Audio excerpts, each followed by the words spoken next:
Film ini mengisahkan tentang kehidupan manusia sekarang ini yang tak pernah terlepas dari smartphone untuk aktivitas keseharian.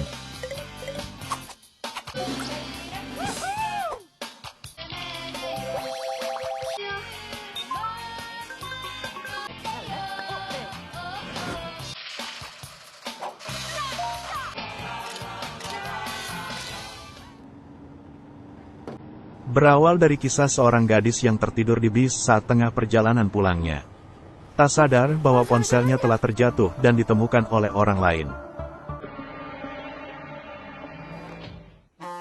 Ternyata yang menemukan ponselnya adalah seorang pria. Dan di saat temannya mencoba menghubunginya, pria itu menjawab dengan aplikasi, seolah-olah dia adalah wanita.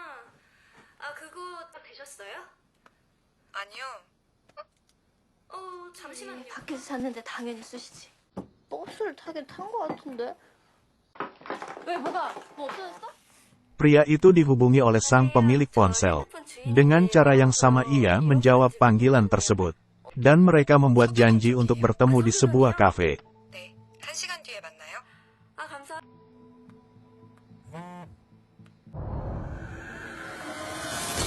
Di lain tempat, polisi menemukan jasad mayat yang tergeletak tanpa beberapa jari, dan polisi pun mencari tahu penyebab kematiannya.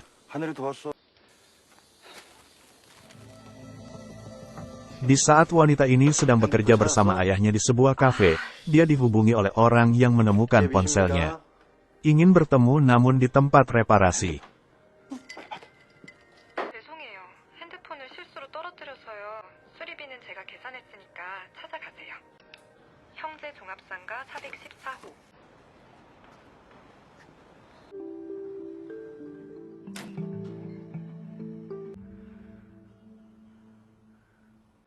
Ternyata pria berpura-pura memperbaiki ponselnya dan wanita ini tak tahu bahwa ponselnya telah diretas oleh pria itu.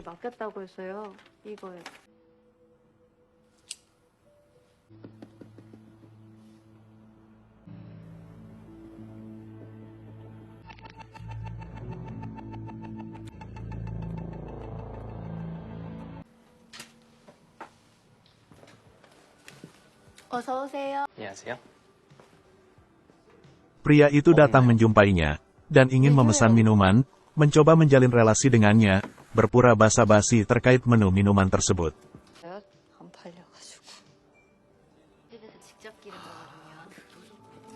Malam pun tiba, pria ini memeriksa semua aktivitas pribadi wanita ini melalui ponselnya. Di saat dia tertidur tanpa dia sadari.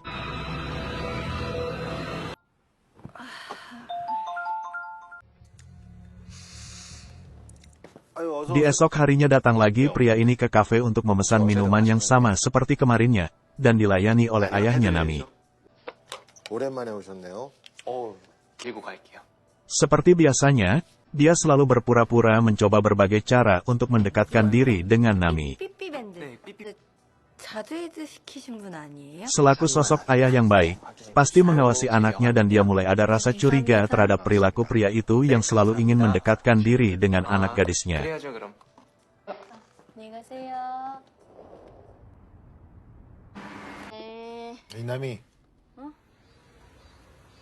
Pagi pun tiba, sejenak dia mengecek ponselnya. Ternyata ada yang keliru dari postingan di akun media sosialnya. Ramai menjadi perbincangan rekan kantornya.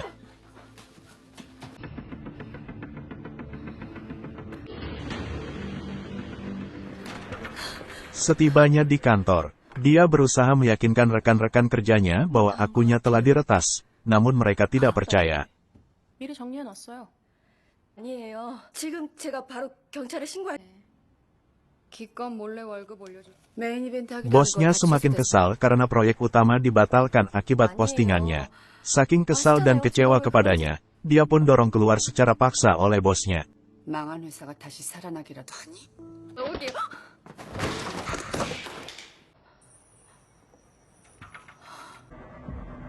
Dengan penuh kekecewaan dan kebingungan yang dia alami, dia hanya bisa tangisi kesedihannya dan berbagi dengan sahabatnya.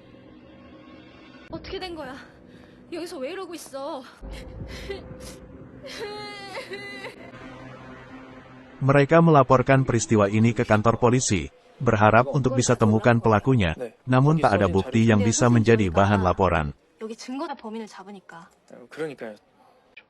자는 동안 폰에 있던 사진 인스타에 올라가. 사진도 지워버리시고 단톡방도 나오시고. 지금 저희가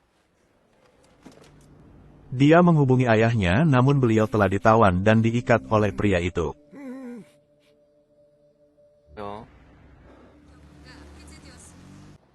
아니 해킹을 했으면 돈이나 빼. 이건 그냥 너 엿먹으라는 거잖아. Setibanya di kafe bersama temannya, datang pria itu lagi, berpura-pura membantu mengecek penyebab ponselnya diretas. 혹시 여정이 아세요? 아, 이번에 들어온 되게 신기하네요. 혹시 오해하실까 이렇게 연락드린 거예요. 스파이웨어 깔린 거 맞네요. 그냥 다 끝나고 나중에 한 번에 결정.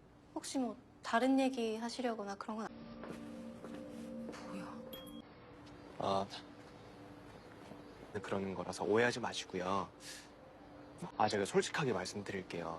설치면 누군가가 남의 폰에 몰래 조작이라서 원격 조작은 못 하거든요. 이런 식으로 보내버리고 알람이랑 벨소 남의 씨 집에 들어가서 그 짓만 하고 도망갔다는 말이 확실해요. Setelah dia mendengarkan penjelasan dari pria itu, dia menjadi ragu akan pertemanannya. 시체가 7명이나 Tak sadar dia telah melukai hati sahabatnya. 건 나 말고 너밖에 없잖아. 그렇잖아. 아까 그 남자가 그래?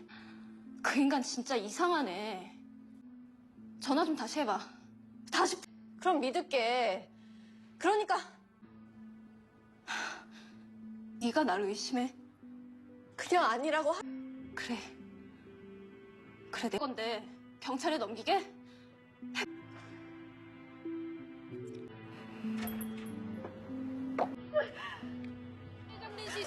Di lain tempat, polisi menemukan beberapa mayat lagi di pegunungan dan mengumpulkan bukti untuk mencari tahu pelakunya. 빨리 전화해 빨리 지금 당장 튀어. 은미경도 준영이가 죽인 거고? 왜 말을 안 했어? Dan dari bukti itu mengarah ke salah satu toko reparasi elektronik. 준영이 수리점이야. Setibanya di toko reparasi, ternyata kondisi ruangan sudah berantakan. Sementara mereka mencari bukti, ternyata Nami juga telah mencurigai pria itu. Dia datang bersama polisi setempat untuk mengecek keberadaan pria itu, untuk mencari tahu kebenaran. Namun pria itu telah pergi tak tahu kemana. 네? 여기 아직 스파이웨어가 미친 새끼네 이거. 뭐 때문에 비밀 수사하는데요? 이상한 거 찍어서 엠범. Setelah berbincang sejenak, akhirnya mereka merencanakan strategi penangkapan. Dengan cara Nami menjebak dan mengajak pria itu datang ke rumahnya. 못 잡으면요? 만들게요. 집으로 오게 만든다고요. 내가. 지금 상대하는 게 누군지 모르니까 저러는 거잖아. Pria itu keluar dari mobilnya dan kembali menghubunginya. Memastikan benar apakah Nami berada di rumahnya. Sementara dia menuju tujuannya namun dihadang oleh dua polisi itu dan mengecek identitasnya.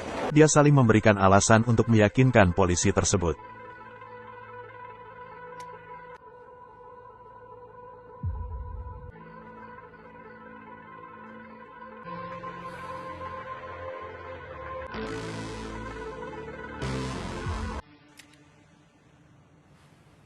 많이 놀라셨죠? 죄송합니다. 신분증 좀 봅시다. 경찰 아닐까 봐요. 잠깐. 에이, 뒷모습은 진짜. Akhirnya pria itu mengabaikan ajakan cara Nami dan rencana mereka belum berhasil. 저기요. 네. Untuk mengamankan posisinya, dia harus mencari tempat lain untuk tinggal dalam sementara waktu. Dan itu adalah di rumah ayahnya. 저한테 문자 없으면 아셨죠? 계속 문자 할게요.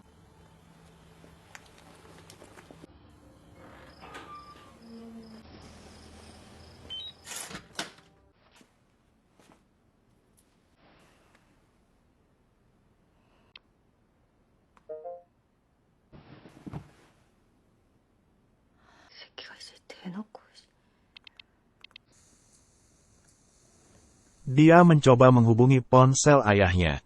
Ternyata terdengar getaran ponsel ayahnya di ruangan lain. Dia pun bergegas menyadari bahwa ponsel lamanya juga telah diretas.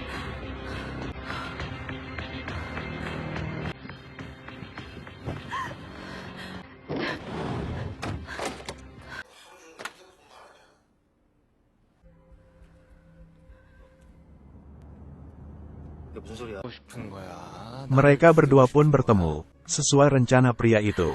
Dia telah menyiapkan semuanya. Nami baru menyadari bahwa ayahnya telah diikat di dalam toilet. Dasar pria psikopat.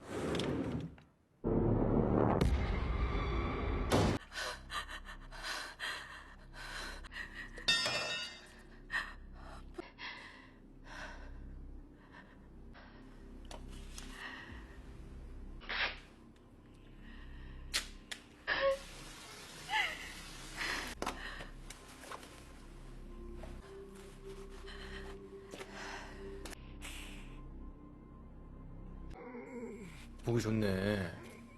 에이. 근데 나 Nami memohon agar ayahnya jangan dieksekusi. Dan keadaan pun berubah. Malah dia juga ikut tercebur ke dalam bak kamar mandi.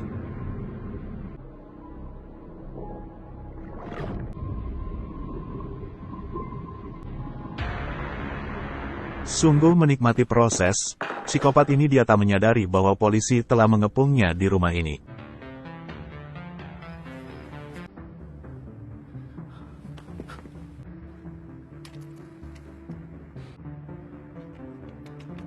Dia mencoba menjebak polisi, namun tak berdaya juga dengan todongan pistol, dan rekan polisi satunya mencoba menyelamatkan Nami dan ayahnya. 그 새끼 아니야? 아버지. 뭐? 이런 미친 새끼가.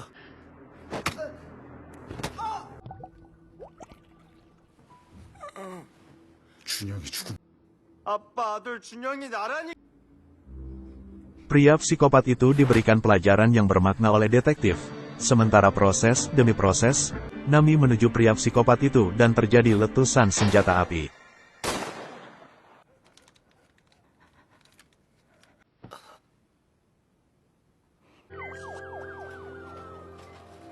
Seusainya peristiwa ini mereka pun dilarikan ke rumah sakit untuk penanganan medis. Dan bukti-bukti pun akhirnya terungkap siapa dalang di balik semua ini.